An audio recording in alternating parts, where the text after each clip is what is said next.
Friends నమస్తే, welcome to BBR TV official. నేను మీ BBR రావుని. మిత్రులారా, 5 సంవత్సరాల కళ ఈరోజు నెరవేరింది.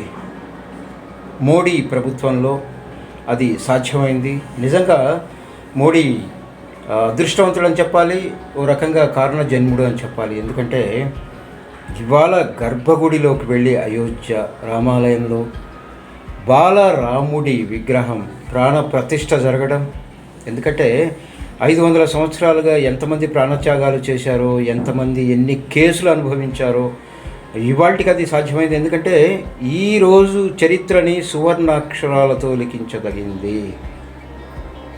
ఒక ప్రముఖుల స్థానంలో మోడీ పేరు లిఖించబడుతుంది. ఇందులో ఎలాంటి అతిశయోక్తి లేదు. ఎందుకంటే నాకు బీజేపీ పార్టీ అంటే పడదు, బట్ మన వ్యక్తిగతంగా ఎవరి మీద ద్వేషం లేదు. కొన్ని పాలసీలు నచ్చవు అంతే. అయితే మోడీని ఈ సందర్భంగా మెచ్చుకోకుండా ఉండలేం. అయితే దీని వెనుక చాలా చరిత్ర ఉంది. ఎందుకంటే అప్పట్లో రామాలయం కీస్ ఇచ్చిన వాళ్ళు కాంగ్రెస్ నాయకులు. ఎస్, ఫస్ట్ వాళ్ళకి థ్యాంక్స్ చెప్పాలి. ఆ తర్వాత అలా పోరాటం సాగుతూ ఉంది.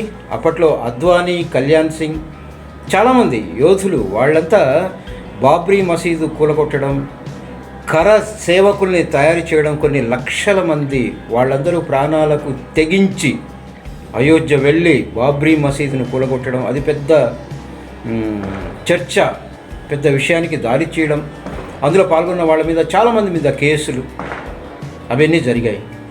సో ఆ పోరాటాన్ని అందిపుచ్చుకున్న మోడీ లీగల్గా రామాలయము మనది అయోధ్యలో అన్నది సాధించగలిగాడు. అది గ్రేట్.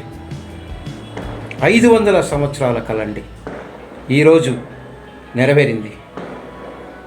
పాపం అయోధ్య వాసులు, ఉత్తరప్రదేశ్ వాసులు, రాముడు జన్మించిన మా నగరంలో ఆయనకు గుడి లేకపోవడం ఏంటి అని ఎంతోమంది ఎన్నో ఏళ్లుగా పరితపించి, దుఃఖించి, ప్రాణాలు కోల్పోయి జరిగిన ఈరోజు వాళ్ళ కళ నెరవేరింది.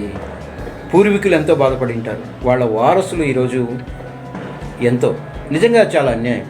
ఎందుకంటే బాబ్రీ మసీదు విధ్వంసం, అది డిసెంబర్ 6వ తేదీ బ్లాక్ డేగా ప్రకటిస్తారు ఆ మతం వాళ్ళు.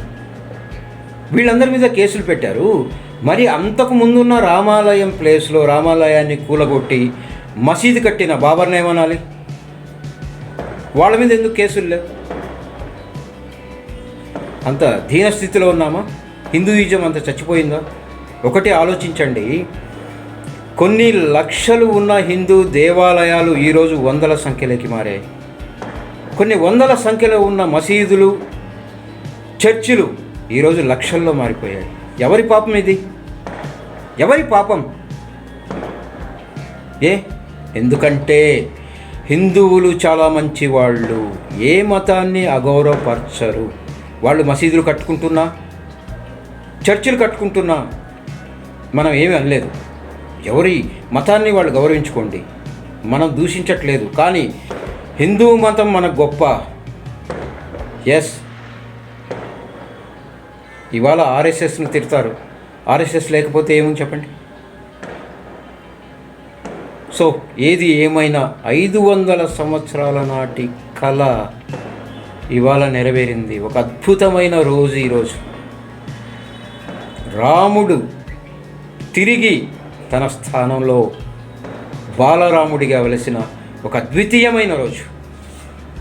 ఇవాళ ప్రపంచవ్యాప్తంగా ఉన్న హిందువులు పండుగ జరుపుకుంటున్నారు.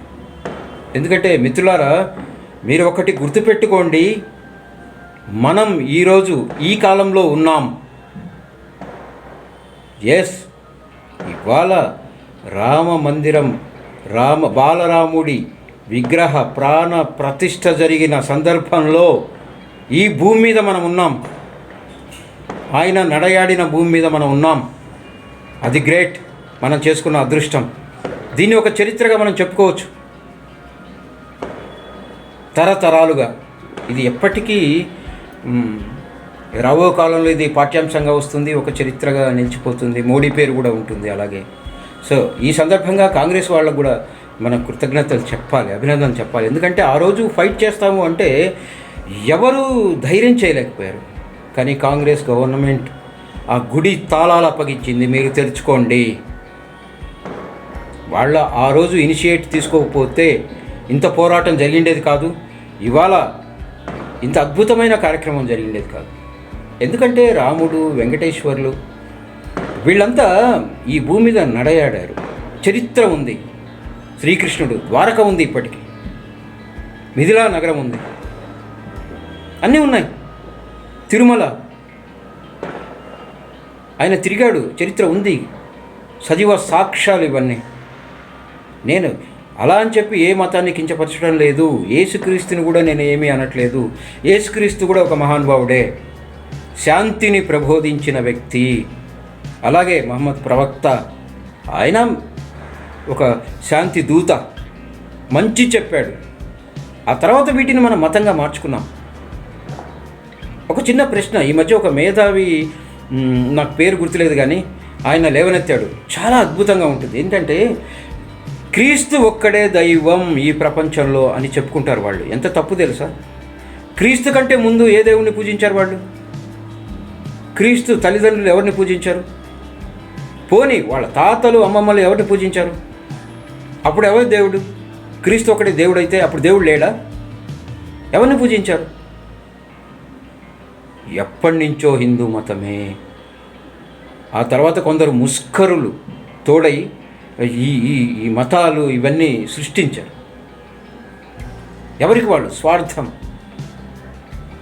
క్రిస్టియానిటీకి ఫండ్స్ వస్తాయి, ముస్లిం వాళ్ళకి ఫండ్స్ వస్తాయి, తెచ్చుకోండి, ఎంజాయ్ చేయండి, మేము కాదంటం లేదు.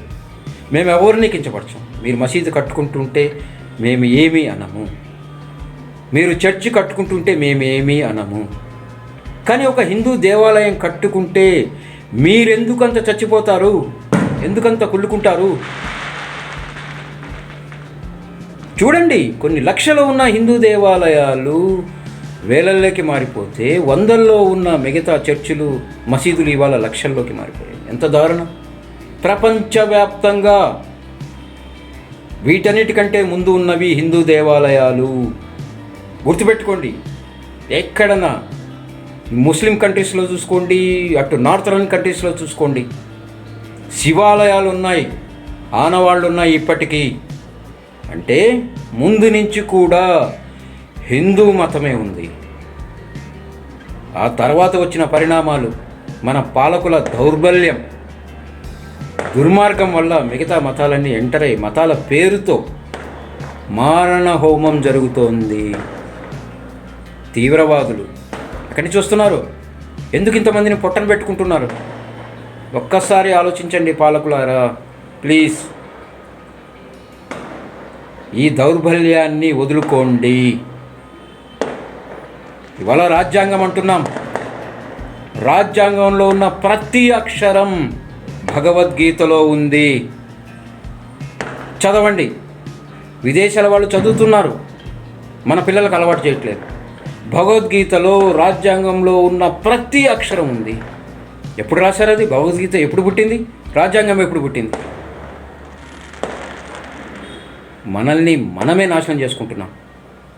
ప్లీజ్. అట్లా అని నేను ఇతర మతస్థుల్ని వాళ్ళ మీద దాడులు చేయండి అని చెప్పట్లేదు. కానీ మీ మతాన్ని మీరు గౌరవించండి. ఇప్పటికీ నేను ప్రతిరోజు ఉదయం పూజ చేసే ముందు అల్లా అనుకుంటాను, క్రీస్తు అనుకుంటాను. ఎందుకంటే వాళ్ళు మహానుభావులు. సాయిబాబా ఆయన గొప్ప వ్యక్తి, బ్రహ్మం గారు ఆయన గొప్ప వ్యక్తి. వాళ్ళు ఎప్పుడు మేము దేవుళ్ళమని చెప్పుకోలేదే. ఎందుకు మీరు ప్రవక్త కానీ, అల్లా మహమ్మద్ ప్రవక్త కానీ, యేసుక్రీస్తు కానీ దేవుడు, మా దేవుడు, ఆయన ఒక్కడే ఉన్నాడు, ఆయన ఒక్కడే లోకాన్ని కాపాడుతాను ఎందుకు చెప్తారు? వెంకయ్య స్వామి, అవధూతలు ఎంతోమంది ఉన్నారు, వాళ్ళెవరు చెప్పుకోలేదు. ఒక మంచిని చూపించారు ఈ లోకానికి. అలాంటి కోవలకే వస్తారు యేసుక్రీస్తు కానీ, మహమ్మద్ ప్రవక్త కానీ, గురునానక్ కానీ. దయచేసి ఎవరైనా బాధపడితే క్షమించండి. హిందువులారా మేల్కోండి. హిందువుగా పుట్టినందుకు గర్వించు. ప్లీజ్, ఇప్పటికైనా కళ్ళు తెరవండి, పాలకులు కూడా. సో ఇవాళ జరిగిన మహత్ కార్యక్రమం అయోధ్యలో మరొక్కసారి మిత్రులందరికీ శుభాకాంక్షలు చెప్తున్నాను. జై శ్రీరామ్, జై హనుమాన్, సీతాదేవి. ఎస్ మిత్రులారా, ఈ వీడియో మీకు నచ్చినట్లయితే లైక్ చేయండి, షేర్ చేయండి, అలాగే అమూల్యమైన మీ అభిప్రాయాలని కామెంట్ రూపంలో తెలియచేయండి.